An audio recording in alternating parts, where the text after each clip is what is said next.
and welcome to my booth. My name is Sarah Frizzell and my research mentor is Dr. Kit Cho, who is with the College of Humanities and Social Sciences at the University of Houston downtown. Our research was in search to see if students that took a shortened positive psychology course could have increased levels of well-being. So what is positive psychology? Positive psychology is the study of happiness and human virtues. This is different from traditional psychology that tends to focus on abnormal psychology or like the more negative aspects of the human experience. So our present study, let's go ahead and share this screen.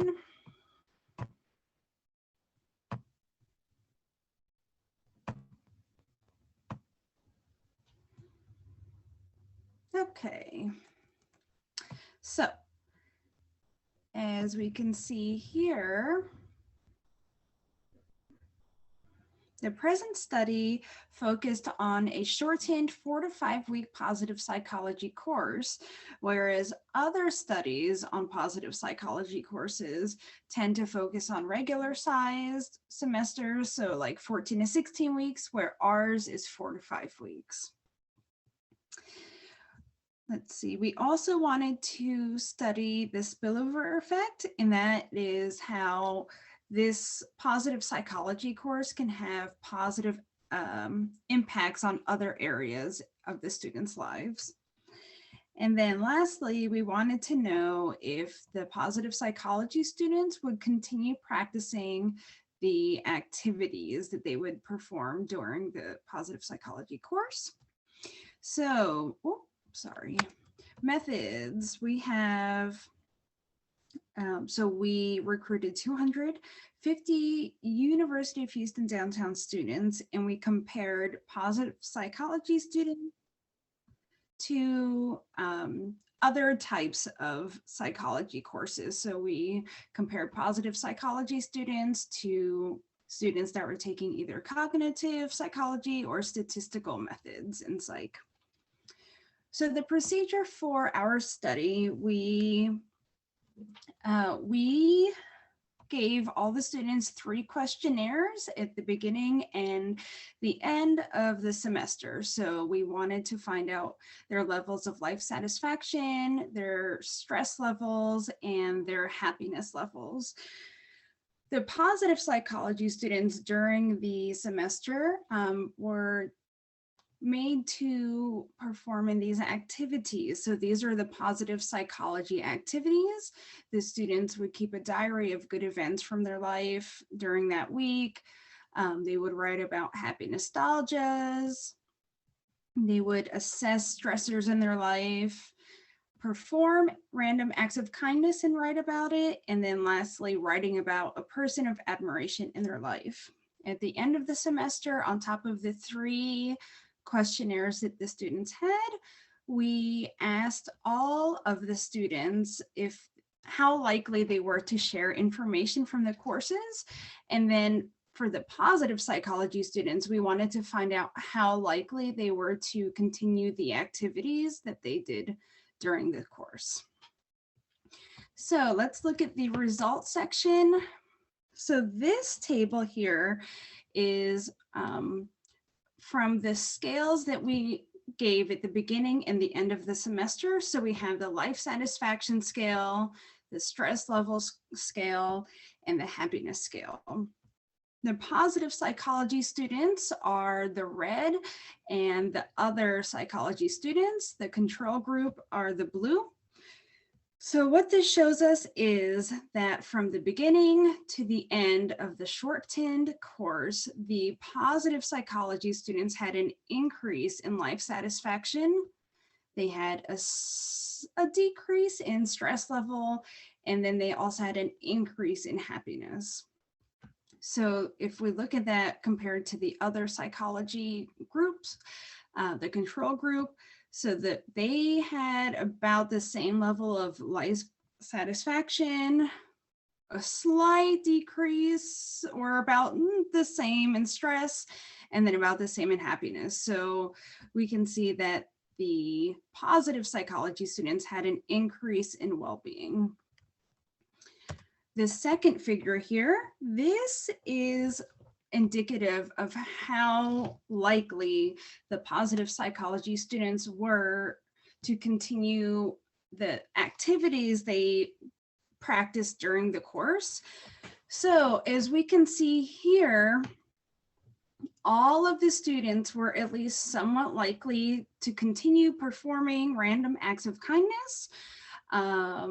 Most students were actually somewhat likely to continue almost all of the activities. And this feeds into that spillover effect that we were looking at. So let's go back to the main screen here. Okay, so with the spillover effect, we were saying like the indirect benefits of the course. So when we asked the students how likely they were to share information learned in the course with others, 60% of the positive psychology students were likely to share information with others in their lives, where only 20% of the other psychology students were likely to share with others in their lives. So what this means is the spillover effect, you know, it can be seen in a couple different ways, how they're going to continue the activities, and then also they're teaching others about the information that they've learned in the course. So for the discussion, we identify that future studies, they can focus on how positive psychology activities can be implemented into other classrooms to increase students' well-being. It doesn't just have to be a positive psychology course, it can be other courses that use these activities as well. And we also identify that there could be studies done to further research the link between students' well-being and academic achievements. So let's go back to the screen here. Does anybody have any questions about anything? Thank you so much for, being here for my presentation. Hi, Dr. Winkler. Hi, I'm sorry, I just missed the whole presentation. That's okay. If you have time, I can run through it again. I'm sure, unless the other audience members have any questions. I think it's just you and I in the room for now. Oh, great. Well, here, you didn't have your camera on, so I didn't want to be the only one with my video on, but I'll show my face and say hi. I saw your name on the agenda and had to pop in and see your presentation. Hi, good to see you. Good to see you finally. I know, right? Yeah, I think we've been working together for about 2 years now. It has to be about that, yes. Yeah. So I'm delighted to see this presentation, and I'm interested in the topic personally. So let's hear it. Okay, awesome. Thank you. Let me go ahead and share my poster with you. Okay.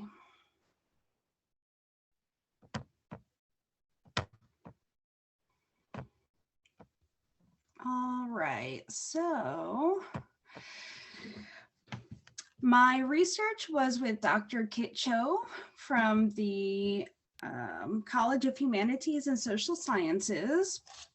So our study, we wanted to see if taking a shortened positive psychology course would improve students' well-being. So positive psychology is the study of happiness and human virtues, and it's a very popular sub-area of psychology. Traditional psychology usually focuses more on abnormal psychology or the negative side of humanity, where positive psychology focuses on the good aspects of life. And then, so this current study is different than other studies on this because we focused on a 4 to 5 week positive psychology course, where other studies have focused on regular size semesters, so like 14 to 16 weeks, where ours focused on 4 to 5 weeks. We also wanted to study the spillover effect, which is positive impacts on other areas of the students' lives from this course.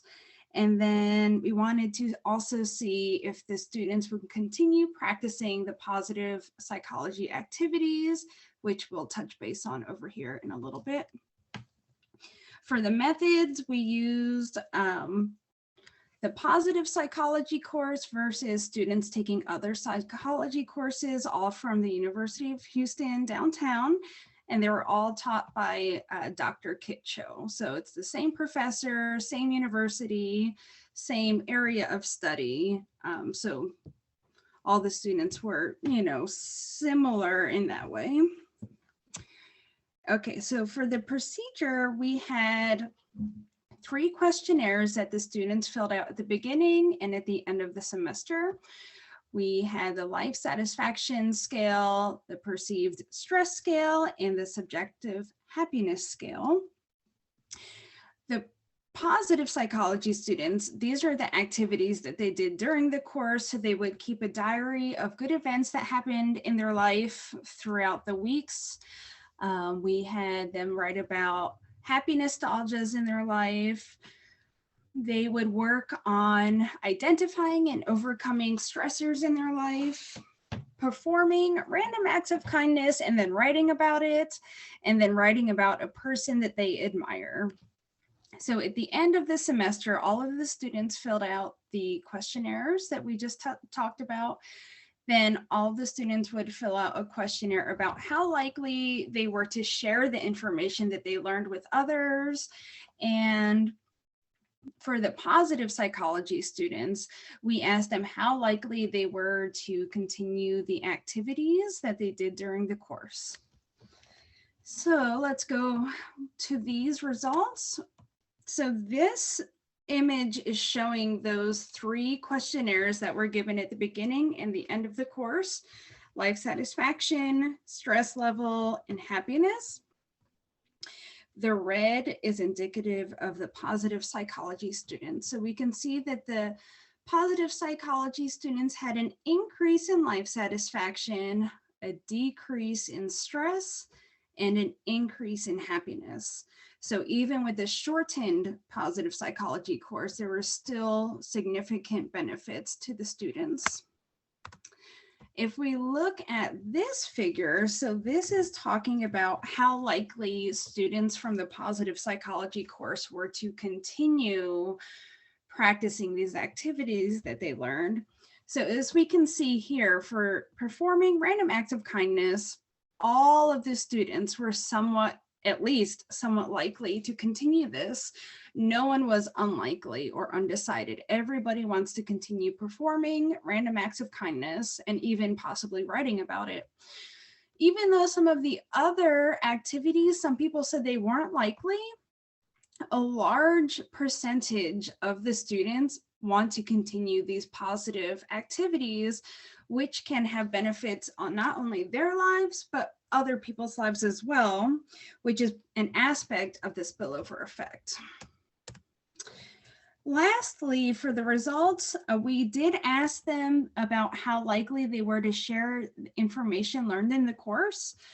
60% of the positive psychology students identified that they were likely to share information that they learned with others in their life, whereas only 20% of the other psychology students said that they would share it. So this is saying that this course has the potential to impact others, not just the students that take the course, because they can share the information, they can continue the activities that they learned.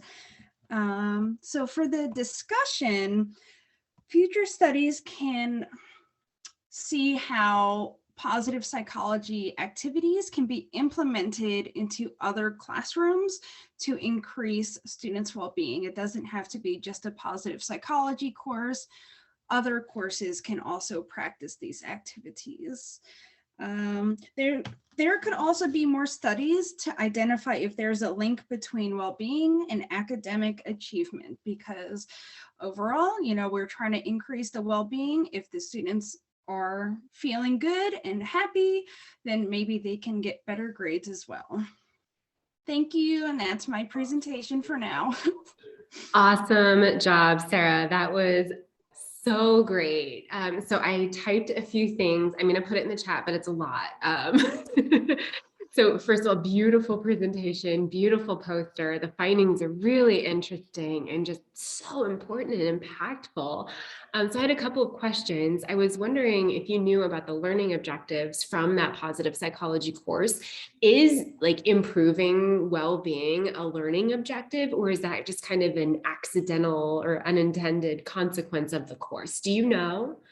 I believe it's just an accidental part Yeah. of the course. You know, we're just trying to teach people like how they can benefit their lives, but we're not actually trying to do that, but it just kind of happens on its own naturally. Yeah, that's awesome. I love that. So it's not, it's not like he's necessarily designing the class to do that, but it's just the nature of the discipline, right? The nature of the scholarship does that automatically. I love that. So I don't know how much you know about my area of research, but I take kind of a similar approach, but applied to sexual health. So I do positive sexual health communication. And so that's largely why I'm interested in this, because it also very much in the way that you framed your study, right? A lot of it is focused on abnormal psychology. Same thing with sexual health. It's all about unplanned pregnancy and STIs and HIV prevention, where I focus on sexual satisfaction and well-being, because we know that those are important for optimal, overall life well-being and overall life satisfaction and a number of other health and relational outcomes. So that's why I was asking, because it's so great. So I was wondering, how did you get involved with this study? Was it a part of a course, or how did you and Dr. Cho start working together? What was that process like for you? Dr. Cho and I met each other at a psychology club meeting. And from there, we kind of started emailing, and he was kind of showing me like the studies that he's focused on. Like he's focused more on like cognitive psychology, and I wanted to do research. And he said, well, looking at my background and what I'm interested in, I am interested in well-being and like that kind of thing. So this is a way that he could implement, because he already teaches positive psychology. So he just kind of like put it together, positive psychology and well-being, and it worked out really well. I didn't realize I was muted. So the two of you, was this like an independent research study that you did for credit, like course credit, or was it for part of a course that you already involved in, or what were the kind of administrative aspects of it? It started out as kind of not a requirement, but like for psychology students, we have to do research as like part of our, I guess, coursework. Like you have to take a research course? Exactly. Okay. Yeah. Okay. Yeah. So we have a similar thing in comm. Okay. Mm-hmm. Yeah, we started the research in that. It's called like research experience. That's what Yeah. So we started it in the experience, but then we just continued on our own kind of thing, just because I did a lot of work on it. So he's like, might as well keep going. Yeah. So in the research experience class, had you collected any data, or was it just a proposal at that point? It was just a proposal at that point, and he actually started taking data like after that course, like because we identified what we wanted to study, and then he started taking data after that. Okay. And then, so you probably didn't do IRB then, did you? Do you know? I think we did. Okay. Yeah. Okay. You don't have to participate in this study, so I was just curious about the logistics. And then you, in the method section, you said that you had a sharing info questionnaire as your instruments. Do you have a citation for that instrument, or was it something that you created? How many items were in that? Was it a single item indicator, or do you know? I think that's something that we made up, and it wasn't a very long questionnaire. I believe it was about 5 questions. Okay. We were just saying, like, from this course, how likely were you to share with a family member what you've learned? So pretty basic stuff, just to kind of identify if they're like, yeah, no, I'm not going to tell this to anyone, or actually, this is very interesting. I would love to share this. Yeah. Okay. Awesome. So it sounds like for each of your key variables, those like well-being variables and the sharing, you probably had a single item included in a questionnaire. That is so Exactly. great. That's so great. Well, congratulations on your work. I hope, we were emailing, weren't we? And you were talking about graduate school, right? So Yes. this type of experience and this type of a project is something that you should definitely include on your CV for graduate school, and really talk that up. Include this paper as a writing sample. So you're well on your way, and I think grad school is an excellent next step for you. Thank you so much, Dr. Winkler. So nice to finally meet you. Nice to meet you as well, and especially to see you in this capacity. I'm so proud of you, and I'll try to pop back in again at the end of the session. But I'm going to go visit a couple of other booths. And good luck to you. I hope you have a great rest of the conference. Thank you. You Okay. too. All right. Bye. Bye.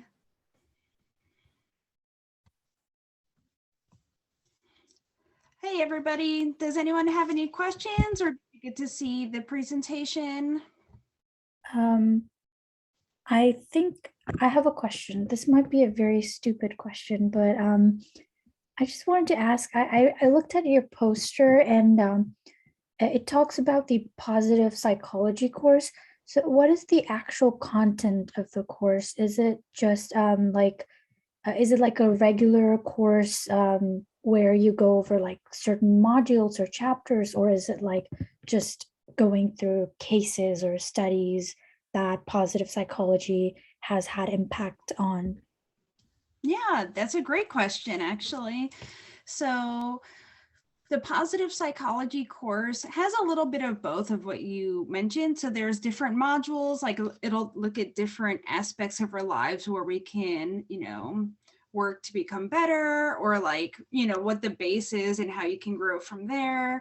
And then it also does talk about different studies and like the history of the field, because it's a rather new field of psychology. It became popular in like the early 90s. So the course just kind of goes over the history and then different aspects of our lives, how we can, improve and things like that. Okay, that's great. Did you get to see the presentation? Yes. I was going over the poster. It seems very interesting. I'd never heard, this is like my first time hearing about a positive psychology course, and this seems really interesting. Could you explain a little bit more for the results from your poster? Sure. Let me go ahead and share my screen and we can look at some of those. After you answer the questions, do you mind going through the presentation again? I caught the end of asking questions, so I didn't get to see it. Sure, no worries. So I'll go over these Thank you. results and then I'll just kind of start over from there. Thank you so much. Yeah, thank you. I appreciate it. Okay, so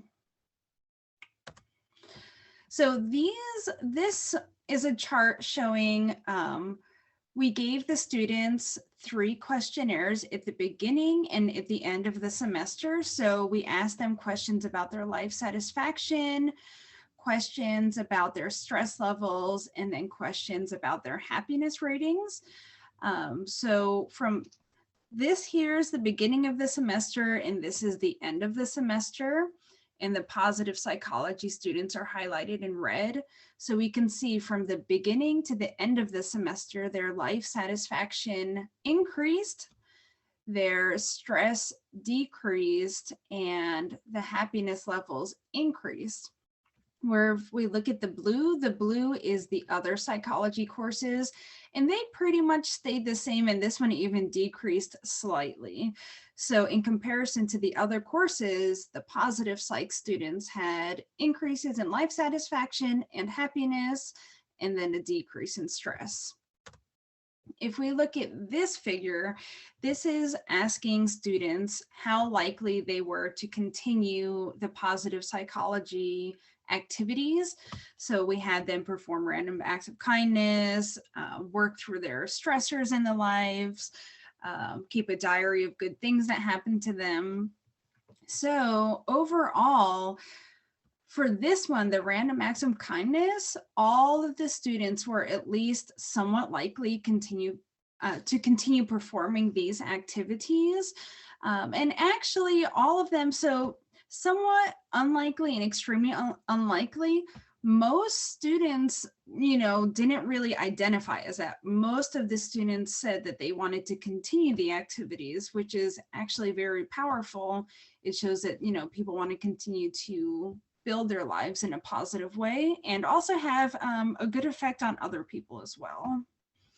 Does that answer your question?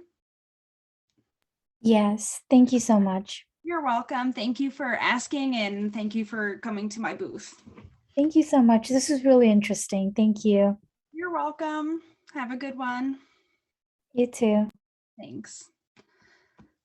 Okay, so I'm going to go back and I'm going to do the presentation for you. We have my screen sharing.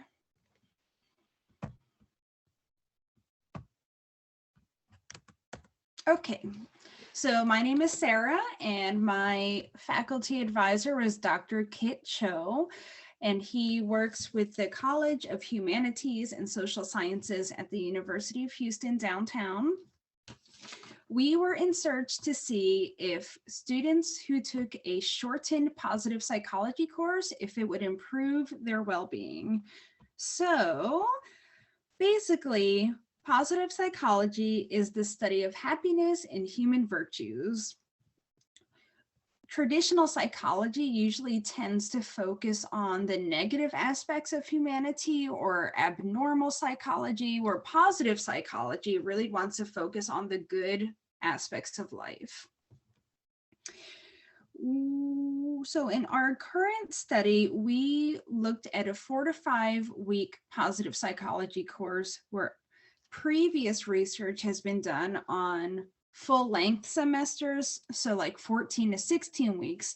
So ours is different in that it's a shortened positive psychology course. We also wanted to see if there was a spillover effect, which means it would have a positive impact in other areas of the students' lives. And we wanted to also track and see how willing students were to continue practicing the positive psychology activities, which we'll go over in a little bit up here. Oops, sorry. For the method, we use positive psychology students from the University of Downtown, and we compared them to students that were taking other psychology courses by the same professor. So positive psychology students versus cognitive psychology or statistics.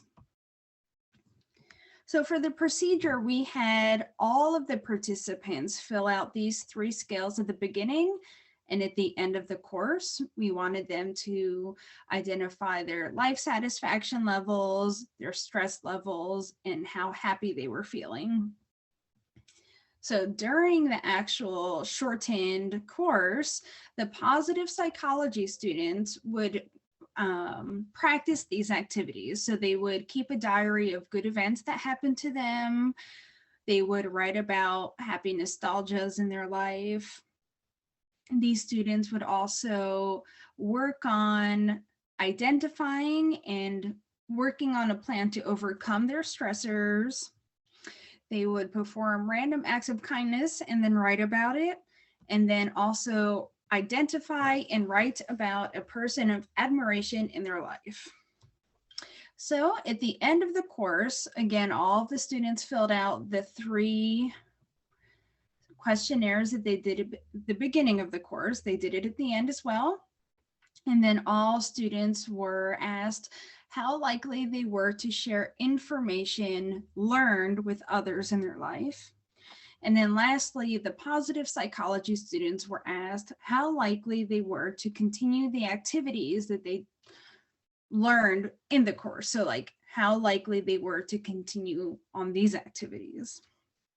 So that brings us to the results section. Okay, so these 3 images, 1, 2, and 3, these are basically a breakdown of the questionnaires that the students had to take at the beginning and at the end of the course. So we have the life satisfaction scale, the stress scale, and the happiness scale. The positive psychology students are identified in red. So we can see from the beginning of the semester to the end of the semester, the positive psychology students had an increase in life satisfaction, a decrease in stress, and an increase in happiness. The blue, that would be the other psychology students. So like the students taking statistics or cognitive psychology, they pretty much stayed an even keel. Nothing really went up or down too much, a slight decrease in life satisfaction. But in comparison to the positive psych students, they really had an increase, a decrease, and an increase. Now this figure, this is showing how likely the students were to continue with the activities learned throughout the positive psychology course. So if we look at performing random acts of kindness, all of the students were at least somewhat likely to continue this activity. That's huge. Nobody said that they were undecided or somewhat unlikely to continue this. Everybody wants to continue performing random acts of kindness. And I feel like that says a lot about our students at UHD. You know, they just want to do good and do good things for other people. And that's very impressive. For the other ones, the other activities, most of the students said that they wanted to at least try to continue these activities, which is also very good. Let's go back to the main page here. So those were those two result charts that we were looking at. Lastly, so we found that from this questionnaire, the sharing information questionnaire, how likely they were to share what they've learned in class with others in their life. 60% of the positive psychology students were going to share the information they learned, whereas only 20% of the control group was going to share what they learned. So what this is saying is that this is kind of indicative of the spillover effect that we wanted to study, the indirect benefits. So by 60% of the positive psychology course students sharing what they learned from this course, they have the capacity to positively impact other people in their lives, that they don't have to take the course, but they're learning about the positive aspects from the person that did take the course.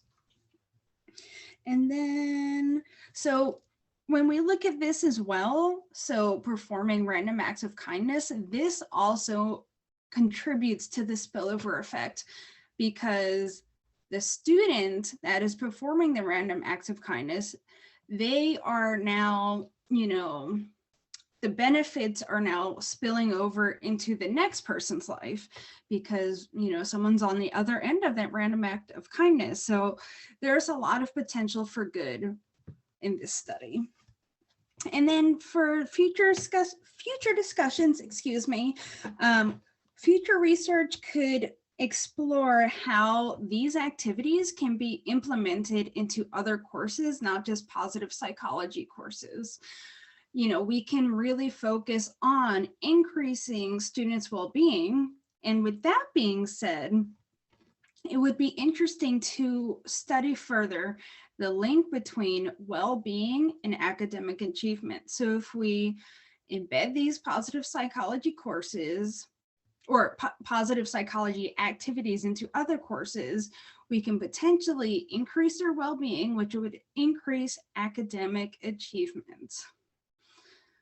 Thank you so much for being here for my presentation. Does anybody have any questions or comments or anything? Yeah, question. Do you think that, let's say, dwelling on, I guess, the negative components of a person's life is bad for them?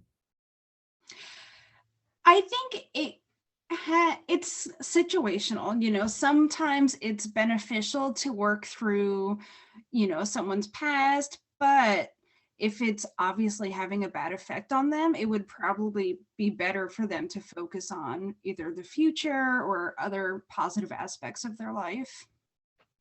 But let's say they wanted to, but they couldn't because it's like so hard to move on from the bad because no matter what you do, bad things always happen. You can't control like mistakes. Mistakes just happen. Like what That's do you true. how do you go from there? You know, and that's where I don't really study clinical psychology too much, but I would suggest for them to see a therapist or a psychiatrist or something just to kind of point them in the right direction. You know, it is tricky. It's hard to always stay positive, especially like you said, like accidents happen and bad things happen. How do you stay positive regardless? So that's where I would suggest for someone to seek out some like a mental health professional. Does that make sense? Yes, it does. Thank you. Yeah, you're welcome. Any other questions or anything?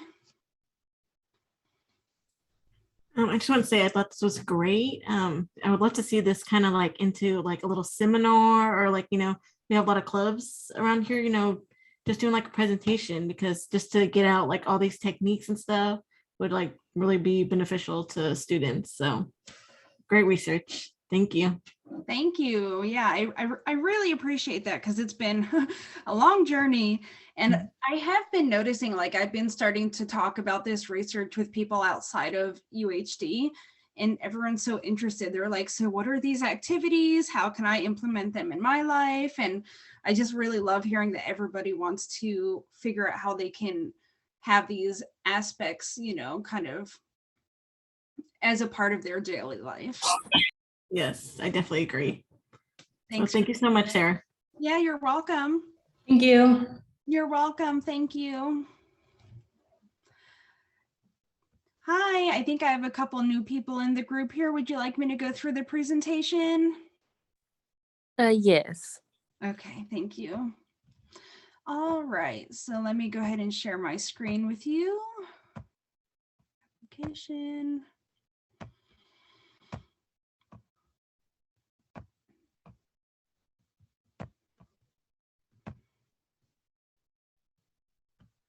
Okay, so thank you so much for coming to my booth. My name is Sarah, and I did my research with Dr. Kit Cho. He worked with the College of Humanities and Social Sciences at the University of Downtown.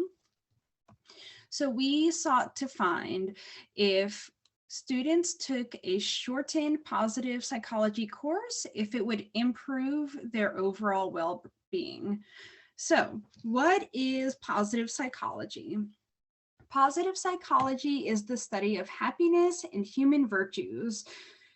This is different from regular psychology in that most fields of psychology tend to focus on the negative aspect of humanity or abnormal psychology, where positive psychology is focusing on the good aspects of humanity and the good aspects of life.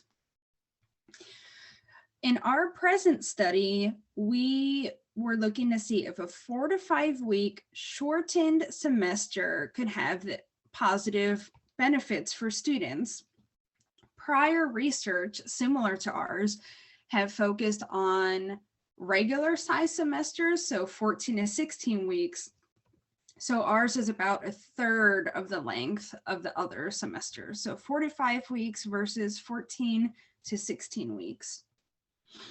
We also were in search, to see if there was indirect benefits that the positive psychology course would have on the students. This is called the spillover effect. So we wanted to see if these, the positive activities or if their life satisfaction would increase in other ways, not just, during the class.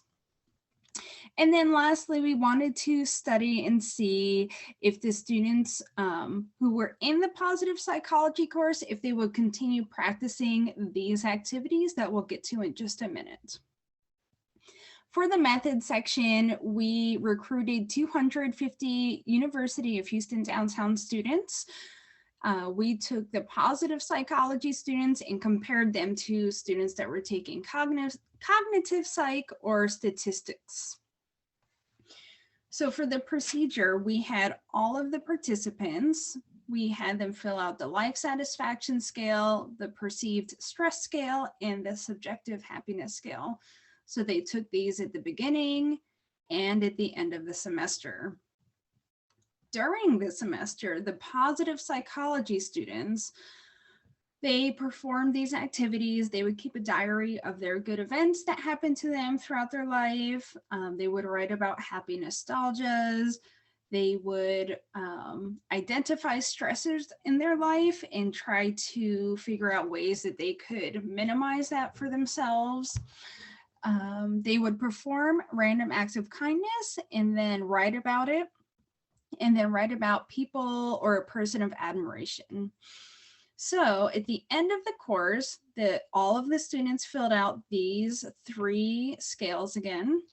And then all of the students were asked to fill out a questionnaire searching to see if they were going to share the information that they learned with other people in their life.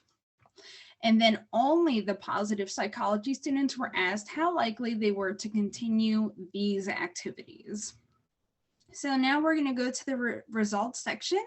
I'm going to slide us over here. So for the questionnaires that were given at the beginning and at the end of the course, so we have the life satisfaction scale, the stress level scale, and the happiness rating scale. So this side of the graph is the beginning of the semester, and this is the end of the semester. The red is indicative of the positive psychology students, where the blue is indicative of the control group, or like the other psychology students, the ones taking cognitive or statistics. Okay, so then the red here, which is the positive psychology students, they had an increase in life satisfaction, and they had an increase in happiness, and they had a slight decrease in stress.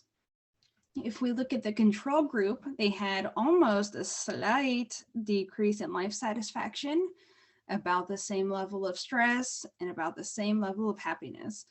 So we can see that the positive psychology students had an increase in life satisfaction, increase in happiness, and decrease in stress. The second figure here, so this is asking the positive psychology students how likely they were to continue practicing these activities that they learned in the course. So if we look at the performing random acts of kindness, all of the students were at least somewhat likely to continue this activity. Nobody said that they were unlikely or undecided. Everybody wants to continue performing these acts of kindness. If we look at the other activities as well, we can see that a large percentage of the students want to continue these. So even though a few people said they weren't sure or they probably weren't going to, many of the students said that they wanted to continue these positive activities. So for this discussion, we would suggest for future research to look at embedding these positive psychology activities into other courses. We also suggest to study if there's a link between well-being and academic achievement. So if we can embed these activities into other courses, we can see, you know, if the well-being of the student increases their grades. So this really has a lot of potential to positively impact students and academia as a whole. So thank you so much for coming to my presentation. Does anybody have any questions or comments for me? Yes. During this course, did they only take that course like by itself? Or were they? I don't think that we actually asked that question if they were taking that course alone or not. So I'm not too sure about that. Yeah, because I was thinking like if they were taking it with other courses, with the positive course, did that affect their, you know, their grades, and were they doing better in their other classes? Because it seemed like it would go across like the whole board. Exactly. Yeah. That would be interesting. We could definitely put that into like a future research question. Kind of see, how the other classes throughout the semester are affected by them also taking this course. Hmm. Yeah, thank you. That's an awesome idea. I thought your presentation was really good. I really enjoyed it. Thank you. I appreciate that. Thank you for your time. Yeah, you as well. Have a great Friday. You too. Thanks.